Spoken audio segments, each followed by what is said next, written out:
Welcome to another beer review. This is a new beer we are releasing this weekend. It's not a hazy IPA, it's not a pastry stout. We're just going back to basics. It's a style that we don't do a lot. This is just a simple West Coast IPA, specifically an Imperial IPA. It's that 7.5%. And you guys know from the Valley that we have a West Coast IPA. Well, it started out as a West Coast IPA, 5-6 years ago, but we've always tweaked it just to get this flavor that we want. Not that it necessarily is that style, it's more like a bastardized version of a West Coast IPA because it's way too hazy and it's soft. West Coast IPA should be bitter, they should be clear, they should be a little bit abrasive.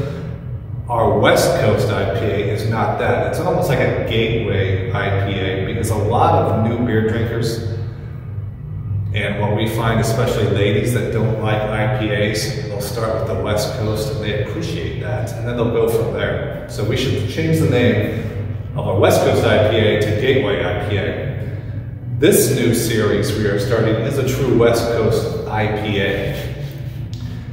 And what we are doing with this is each quarter of the year, we've got different label art, and we're going to change the recipe slightly. And it's called Hop Getaway. And we've had this name for a couple of years. We just never really did anything with it. We were just waiting for that perfect time. And we've got a lot of cool label art as we release this every quarter. This is going to be the late winter, early spring version. So a typical West Coast IPA doesn't use a lot of different malts. You don't have the caramels, the crystals that make it darker or sweeter. You just have lighter malts and the classic American IPA C hops like Columbus, Cascade, Chinook. That's what this has. Being that it's a late winter, early spring beer, we did throw in a little bit of Vienna for character, and our head brewer Carl swears by it. He throws Vienna in everything. We've got to regulate him sometimes. But this has got Vienna. It'll impart a little bit more color and give that maltiness that is indicative of being cold in Ohio. So it's got that nice malty balance with the hops.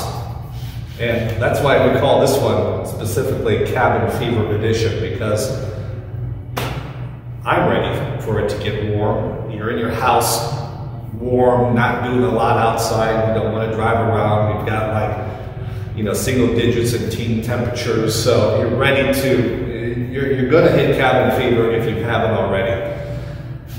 So the history of this beer, we brewed this in the Valley probably a month or two ago. It was called Constitution Amendment 10, and we loved that hop combination. So we scaled it up, made a few more tweaks, and this is what we've got to release this week. And the hops for this one are Magnum at the beginning of the boil, Amarillo and Chinook at the end of the boil, and then we dry hop it with the classic IPA hops, Chinook, Cascade, and Columbus. And that is this beer. It's clear to slightly opaque. Let's crack it open.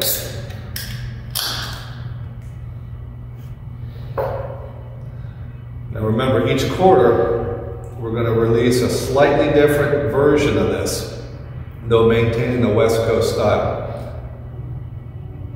I'm already getting the citrus from here. Not like a Citra, mosaic citrus, like what we use for our double New Englands, but just a clean, bitter citrus. So you can see, slightly opaque.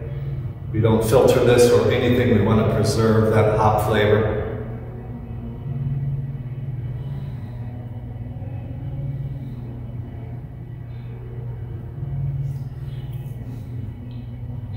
Just a good, clean IPA. You got those 6-5 hops to give it some complexity. Not one is dominant. Usually indicative of just a good, solid IPA. There's a mix of hops.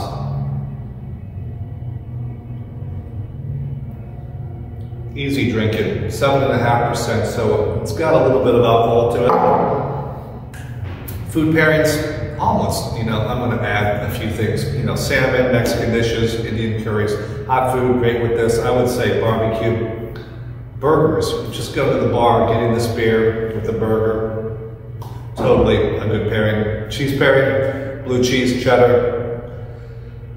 And that is the review for this beer. I didn't want to go too long and pontificate. I'm going to try to keep these short from what you have emailed about. So that is this beer, and we hope to see you this week.